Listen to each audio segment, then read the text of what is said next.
අස්සලාමු අලයිකුම් වරහමතුල්ලාහි වබරකාතුහ. මම මේ කතා කරන්න හැදුවේ මේ ලංකාවේ වෙච්ච විපත ගැන.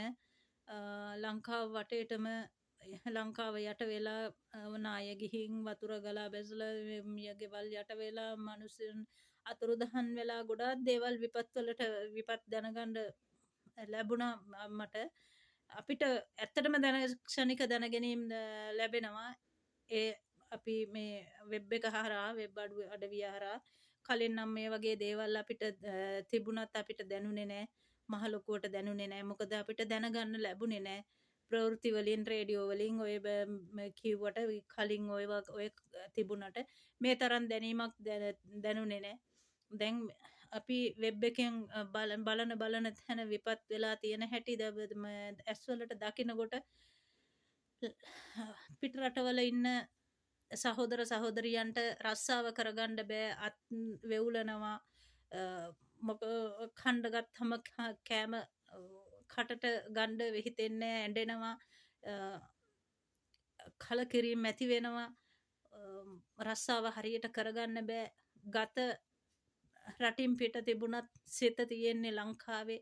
ඒ මගේ විතරක් නෙවෙයි සහෝදරවලා පිට රටවල් වල ඉන්න සහෝදර සහෝදරියන්ගේ හැම දෙනාගේම ඒ වගේ තත්ත්වයක තමයි ඉන්නේ. අපට පුළුවන් ආකාරයෙන් අපිට උදව් කරන්න පුළුවන් ආකාරයෙන් හැමෝටම උදව් කරන්න ජනාධිපතිතුමාගේ රජයේ account නම්බරයක් වෙබ් අඩවියට දානවා නම් ඒක ගොඩක් හොඳයි. ඒක ඉල්ලීමක් හැමෝම රට ඉන්න ඕන කෙනෙක් පුළුවන් ආකාරයෙන් ඒගොල්ලෝ උදව් කරයි. ලංකාවට මේ අවස්ථාවේ සමගි වෙන්න ඕන වෙලාවක්. ඒ අතරේ මේ ආතල් ගන්න කොටසකුත් ඉන්නවා. දෙමව්පියන්වත් කියන දේ අහන්න නැතුව මම දැක්කා යන්න එපා කියද්දී වතුර මැද මහා ජල කඳ මැද මම තමයි මට යන්න පුළුවන් කියන හැඟීමෙන් ඉනට උරහිසට වතුර තියෙන ජල කඳ පහර මැද යනවා චණ්ඩියා වගේ වතුරට ගහගෙන යනවා. බයික් එකෙන් යනවා. බයික් එක යන්න එපා කියලා කෑ ගහන්න බයික් එක යනවා. ඒ බයික් එක වතුරට ගහගෙන යනවා. බයික් එක බදාගෙන ඉන්නවා. මේ බයික් එක අතහැරලා පිහිනන්නවත් බලන්නේ යනවා ගහගෙන. ඉතින් මල කඳ තමයි හම්බ වෙන්නේ. මල කඳත් හම්බ වෙන එකක් නෑ ඔය විදිහට යනකොට. සුනාමිය හා සමානයි. තව මම දැක්කා කොල්ලෝ රැලක් පැනපම් කියනවා. බෝක්කු උඩ හිටගෙන ඉන්නවා. ජල කඳ පහර ඒ තරම් ජල කඳ ඒ පහරට පැනලා පීනගෙන යනවා. කොහේ ගිහිල්ලා නතර වෙයිද දන්නේ නැහැ. ඉතින් ඕ වගේ ගොඩක් දේවල් මේ මාරයා අර හොඳට ඉන්න අය මාරයා හොයාගෙන යනවා. ඒ වගේ මෝඩ තකතිරු ළමයි ඉන්න ඔය අතරේ ඒ අයි වලින් හදලා දානවා වීඩියෝ මේ ජල පහර මැදට මේ වෙලා ඉන්නේ කියලා. හසු වෙලා ඉන්නේ කියලා. ආතල් ගන්න එපා මේ අවස්ථාවේ මිනිස්සුන්ගේ හිත පුදුම පීඩාවක ඉන්නේ පිට රටවල් වල ඉන්න ළමයි සහෝදර සහෝදරියන්. මේ ඒ වගේ AI වලින් හදලා වීඩියෝ දාන්න එපා. මොකද මිනිස්සුත් එක්ක මිනිස්සුන්ගේ මේ හිත එක්ක සෙල්ලම් කරන්න එපා. ඇත්තටම අපි ගොඩක් දුක් වෙන්නේ අපි යාඥා කරන්නේ අපි දෙවියන්ගෙන් ඉල්ලන්නේ නිතර දෙවේලේ අපේ ලංකාව මව්බිම ආරක්ෂා කරලා දෙන්න කියලා. මොනතරම් වතුර වලට යට වෙලා මේ නායයන් ගිහිල්ලා මේ මිනිස්සු යට වෙලා හොයාගන්න බැරුව මේ තියෙනවද? ඒ අතරේ පාර කැඩුනා කියලා ගම්මේ මම සහෝදරියක් කෑ ගහනවා. මම දැක්ක මේ බන්ට් එක කඩාගෙන ගියා. මේ මාස දෙක තුනක් වුණා. මේ මොකද්ද අටවල දීලා තියෙනවා අරකයි මේකයි කියලා.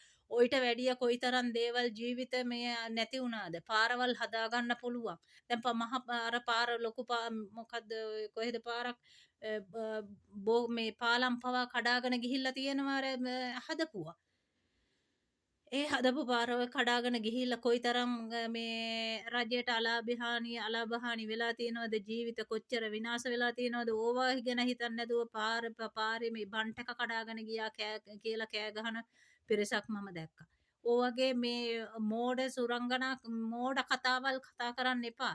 මිනිස්සුන්ට එකාට ඒකාබද්ධ වෙලා සමගියෙන් සහයෝගයෙන් ඔය මේ හැමදේම ඉවසීමෙන් කරන්න ඕන දෙයක්.